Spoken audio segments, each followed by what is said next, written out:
देखिए कुछ इशू आ जाता है आईपैड में। अगला देखते हैं, तो इसका सही आंसर क्या है आपका, ये सी है, सी, क्योंकि ऑक्टामर बनते हैं, तो यह टेट्रामर बोल रहा है, नहीं ऑक्टामर बनते हैं, ठीक है। अगला क्वेश्चन है, यूक्रोमेटिन अनुलेख रूप से डैश होता है तथा इलेक्ट्रॉन सूक्ष्मदर्शी में डैश दिखाई देता है। अच्छा, अब देखिए जब क्रोमैटिन आपको पढ़ा रहे थे, जैसे न्यूक्लियोसोम होता है या न्यूक्लियोजोम होता है, तो न्यूक्लियोजोम जब संकुचित होता है तो क्या बनता है, क्रोमैटिन बनता है। और क्रोमैटिन और संकुचित होता है तो क्या बनता है, तो क्रोमैटिन और संकुचित होकर क्या बनता है, तो क्रोमोसोम बनता है, क्रोमोजोम या क्रोमोसोम बनता है। अब देखिए क्रोमैटिन के बारे में यहाँ पूछा है, तो क्रोमैटिन दो प्रकार के, कैसे दो प्रकार के, एक होते हैं यूक्रोमैटिन और एक हेट्रोक्रोमैटिन। तो यूक्रोमैटिन जो है सक्रिय होते हैं, आपको पता है यूक्रोमैटिन सक्रिय होते हैं और ये हल्का होते हैं। तो इसका सही आंसर क्या होगा, सही आंसर बी होगा, इसका सही आंसर बी होगा, है ना। अगला क्वेश्चन है, आणविक जीव विज्ञान का सेंट्रल डोगमा क्या है, बहुत अच्छा क्वेश्चन है ना। सेंट्रल डोगमा के बारे में पूछा है, ठीक है, सेंट्रल डोगमा। अच्छा, सेंट्रल डोगमा में क्या पढ़ाए थे कि डीएनए से क्या बनता है, डीएनए, डीएनए, डीएनए से आरएनए, डीएनए से आरएनए, रिवर्स भी होता है, याद रखिएगा, डीएनए से आरएनए, तो आरएनए से रिवर्स भी होता है। और फिर आरएनए से क्या बनता है, तो आरएनए से प्रोटीन बनता है, क्या होता है, प्रोटीन बनता है। तो यही सेंट्रल डोगमा का थ्योरी है, सेंट्रल डोगमा का यही थ्योरी है ना।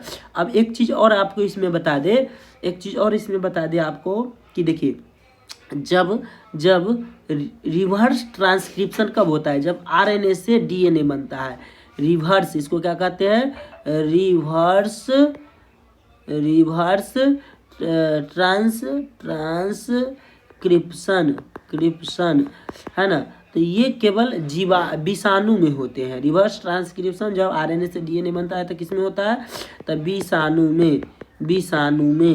में होते हैं। तो इसका सही आंसर क्या हो जाएगा, पहला, डीएनए से आरएनए, आरएनए से प्रोटीन, पहला इसका सही आंसर है ना। अगला क्वेश्चन है, एक द्विगुणित मानव कोशिका में डीएनए की कुल लंबाई कितनी होती है। तो देखिए आपको याद है, द्विगुणित कोशिका में डिप्लॉयड ह्यूमन सेल में मानव डीएनए की कुल लंबाई तो 2.2 मीटर, ये आपको क्लास में निकाल कर भी बताया गया था, जैसे कैसे निकाला जाता है, तो इसका एक्सप्लेन हम अगले वीडियो में कर देंगे, है ना। अगला क्वेश्चन है, वाटसन और क्रिक के अनुसार निम्नलिखित में से कौन सी डीएनए की सही विशेषता नहीं है। बहुत अच्छा, तो पहला ऑप्शन है दक्षिणहस्त कुंडली, राइट हैंडेड हेलिक्स, हाँ बिल्कुल सही। जैसे आपको हम बताए थे कि ये राइट हैंडेड होते हैं, जो आपको डीएनए होते हैं राइट हैंडेड। ऑक्टामर में किस तरह से लिपटे रहते हैं, जैसे ये ऑक्टामर है, तो इसमें इस प्रकार से राइट हैंडेड लिपटे रहते हैं, है ना। तो आपको क्लास में भी हम बताए थे, जैसे एक सॉल्व लेकर कि किस प्रकार से डीएनए जो राइट हैंडेड होते हैं। अब दूसरा ऑप्शन इसमें दे रहा है कि प्रति घुमाव 10 क्षार युग्मक 10 पेयर पर टन होता है। हाँ, एक घुमाव जैसे आपको यहाँ बता दे, एक डायग्राम बनाकर बता दे आपको कि एक घुमाव कितना होता है।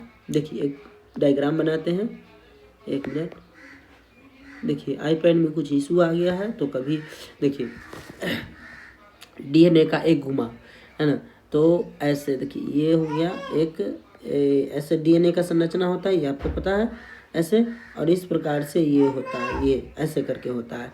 तो यहाँ पर एक घुमाव में जो है base pair, nitrogen base pair होते हैं, जो डीएनए के अंदर पाया जाता है, नाइट्रोजन बेस पेयर, ये कितने होते हैं, तो ये होते हैं आपको 10 पेयर होते हैं। अब 10 पेयर, अब कह रहा है कि 3.4, अगला ऑप्शन है 3.4 नैनोमीटर की पिच होती है, बिल्कुल सही। मतलब इस पिच समझते हैं ना, जैसे मान कर चलिए कि क्रिकेट में क्या होता है, क्रिकेट में जो जहाँ पर खेलते हैं खिलाड़ी, तो उसको पिच कहते हैं, ठीक उसी प्रकार से जो जैसे एक घुमाव होता है ना डीएनए का, तो उसको पिच कहा जाता है, एक घुमाव को पिच। तो इसकी लंबाई होती है 3.4 नैनोमीटर, 3.4 नैनोमीटर, या 34 एंगस्ट्रम की बात करें तो 34 एंगस्ट्रम होता है, ठीक है ना। तो ये भी इसकी विशेषता नहीं है ना, नहीं पूछा है, निगेटिव। अब उसके बाद कह रहा है कि 20 नैनोमीटर की चौड़ाई, नहीं। अब देखिए चौड़ाई क्या होता है, तो यहाँ से यहाँ के बीच की दूरी, यहाँ से, एक मिनट हम कलर चेंज कर देते हैं।